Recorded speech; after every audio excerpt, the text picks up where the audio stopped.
Okay, so I just saw Avengers Endgame, and let me tell you, so great. See, first, Captain America.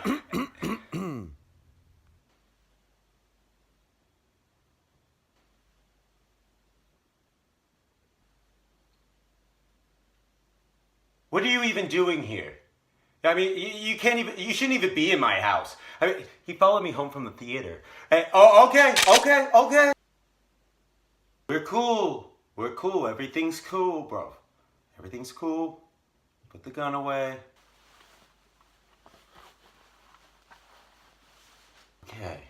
Okay. Hey, why does it sound like a shotgun when it's a 9mm? Don't ask questions. Okay, that's fair. That wasn't even a sketch. Marvel's just really serious about spoilers. Hey there, nieces and nephews. I'm your old pal, Uncle Will. And today I'm going to be reading you a story from my book of tomes.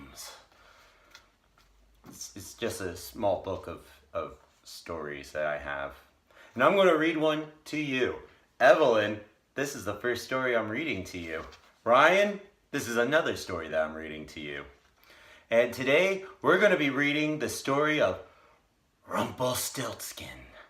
Are you ready? Long ago, in a kingdom far away, lived a miller who was very economically disadvantaged. This miller shared his humble dwelling with his only daughter, an independent young woman named Esmeralda. Now, the miller was very ashamed of his poverty, rather than angry at the economic system that had marginalized him, and was always searching for a way to get rich quick. If only I could get my daughter to marry a rich man, he mused in a sexist and archaic way.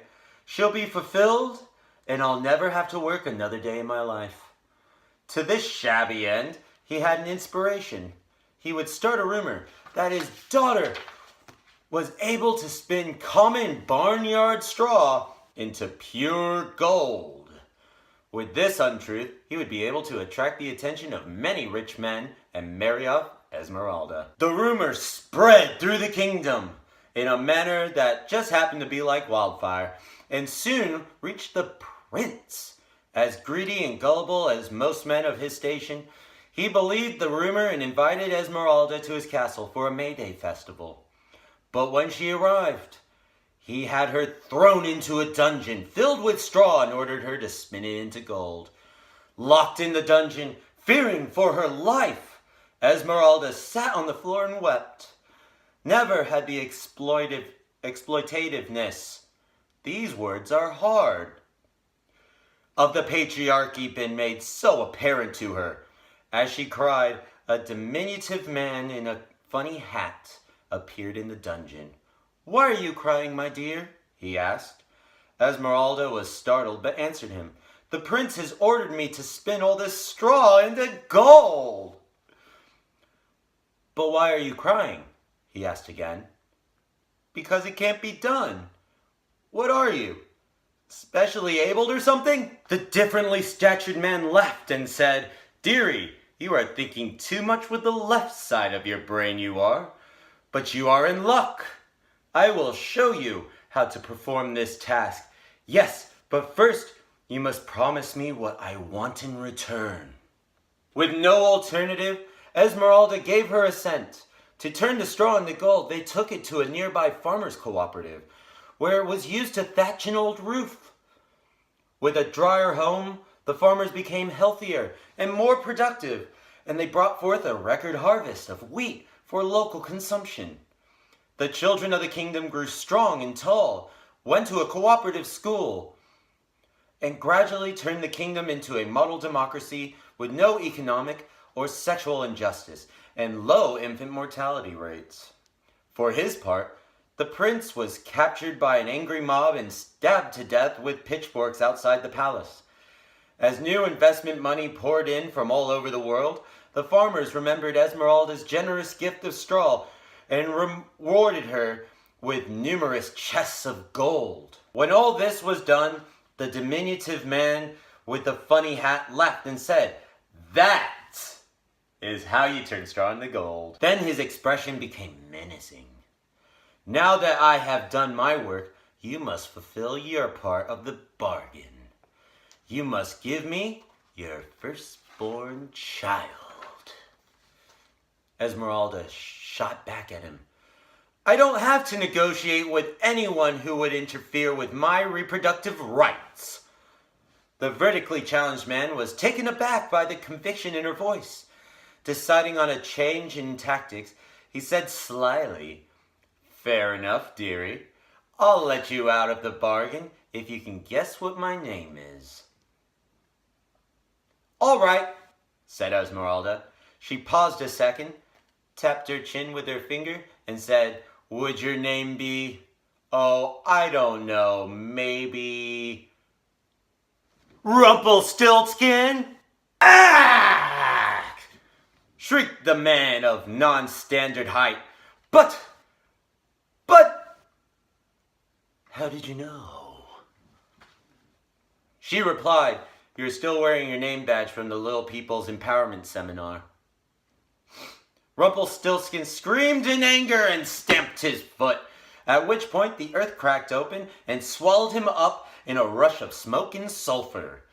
With her gold, Esmeralda moved to California to open a birth control clinic, where she showed other women how not to be enslaved by their reproductive systems and live to the end of her days as a fulfilled, dedicated, single person. Well, that was a fun little story. Wait a minute. What time is it? No. What time is it? Oh, no! But I don't want to go to work. If only there was a way I could get out of it. Wait, I know. Uncle Will! Uncle Will! Yes? Great, you're here. Wait a minute, where'd you get that hat? I found it. Whatever. Can you go to work for me? I cannot. What? You're not useful for anything! I am not. Fine then. I guess I gotta go to work. Thanks for nothing. Okay, bye. Well then, best be leaving, or else I'm gonna be late for work. Talk to you guys in a little bit. Huh. Well, this looks like a job for me. Everybody, just follow me. I'm very lost. That was a thing that I did. I hope you liked the little reference I put in there. It was you're not old enough to know what the song is yet, but it's from a song by a rapper named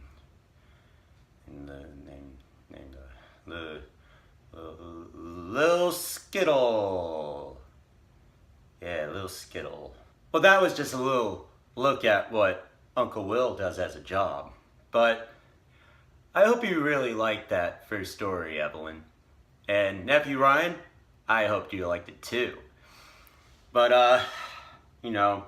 gotta get going, gotta shower, gotta get some of the dirt off of me.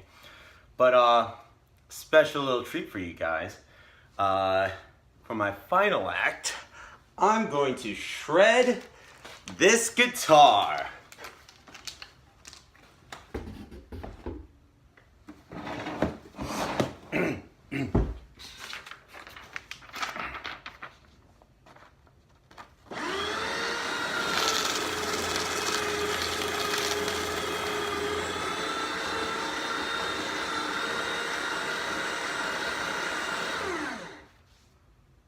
Yeah, that's good metal. All right, bye.